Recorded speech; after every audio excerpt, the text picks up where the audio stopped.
Welcome, ladies and gentlemen. I want to appreciate you so much because of your great support. Please consider subscribing to this channel. Now, the governors, led by the chairperson, Anne Waiguru, they've come out to express their concern towards whatever they are passing through.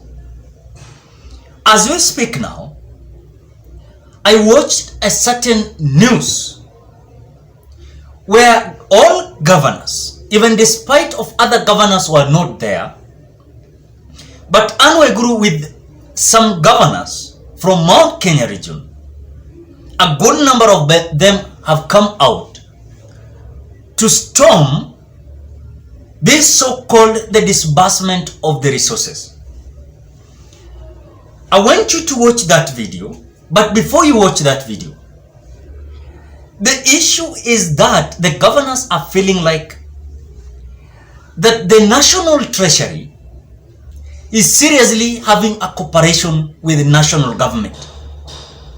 That even their petition, their grievances are not listened to in National Treasury, but rather Treasury has come out to turn their back against the governors. So they're feeling like the Treasury is now listening too much to the national government than even the grievances that county governments are passing through. As we speak now, governors are yet to receive 128.6 billion Kenya shillings. I've heard Wamatangi of Kiambu claiming that he is looking forward to receive 4 billion Kenya shillings. About 6 months, they're claiming they have not come out to pay their workers their money, because when you look at county governments, they also have those who have been employed under the county government. When you look at the operation of the county government, has been suspended and also is facing a lot of challenge because no resources to support the operation of the county government. This also connect with a certain idea that some people are seeing that there is a possibility of William Ruto not knowing how to work with his county government, because in this constitution of 2010 he came out rejecting the constitution, but the constitution was talking about the devolution. So William Ruto is passing a lot of challenge when it comes to devolution, because devolution is where the national resources is being divided and disbursed to respective county governments. So I want you to watch the video of those governors, then we continue. As the Council of Governors, we are reaching a point where counties are in danger of getting into a standstill. We are having challenges because we have not received resources since the December allocation. So there is a shortfall of about 125 billion now. The last time we spoke, the shortfall was about 92 billion. Because of now the April exchequer, because already in the middle of April, we are at 125 billion. I would take this opportunity to urge the National Treasury. I understand that they are constrained, but even as they pay salaries of civil servants at the national level, we are urging the National Treasury to remember and consider that county governments also employ civil servants. And so if they pay 50% of the salaries at the national level, they should also give us our 50% to be able to pay up-to-date salaries for the county governments.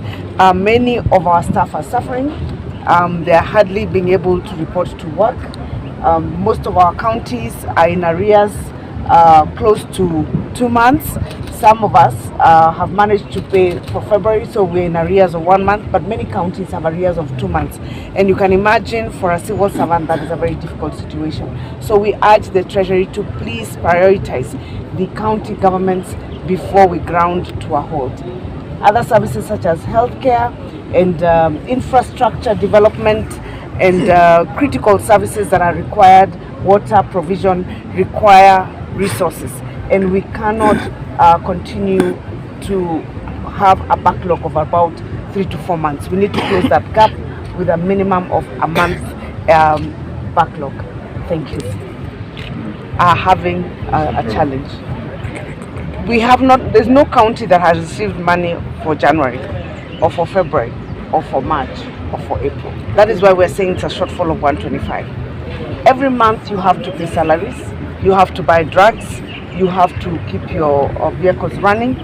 As a matter of fact, some of us are grounding some vehicles, keeping them aside so that we can only use the ones that are for critical services to be able to keep afloat.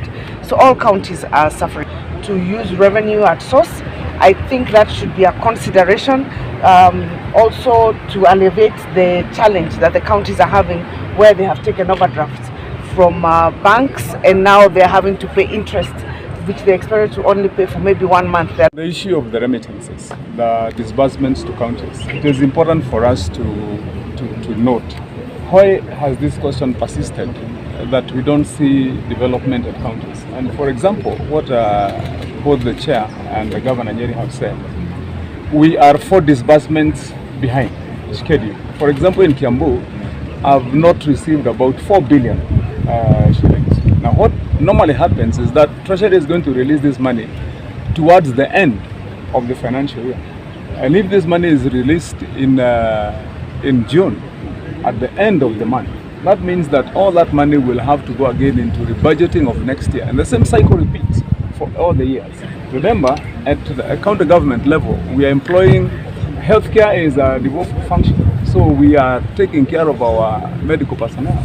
We have ECDE teachers who are essential service providers. So when we lament that this money needs to come fast and quick, it is real. On that question of halting down, if you have a strike from your workers, then the county will halt.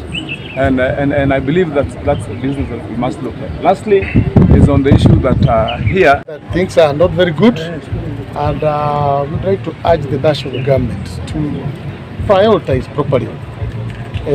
Time has come, our economy is not really promising, and therefore the little which is there should proper prioritization should be done so that the counties can also move. And we are also urging government agencies like COB who normally put our names and on papers, on media, that we have not absorbed money. What are we expected to do when 4 disbursements have not been given? Just a month is remaining to the end of the financial year, and then we will be expected to absorb all that money. Sometimes that one hurt us as governors, and that is why we are saying the national government should prioritize properly and give this money in time. On about what we came to do here. So I think you watch whatever they are saying, and upon that, you will realize that as civil servants nationally are complaining they don't have salaries, the county governments are on place. As county government are on place, the ambassadors are complaining.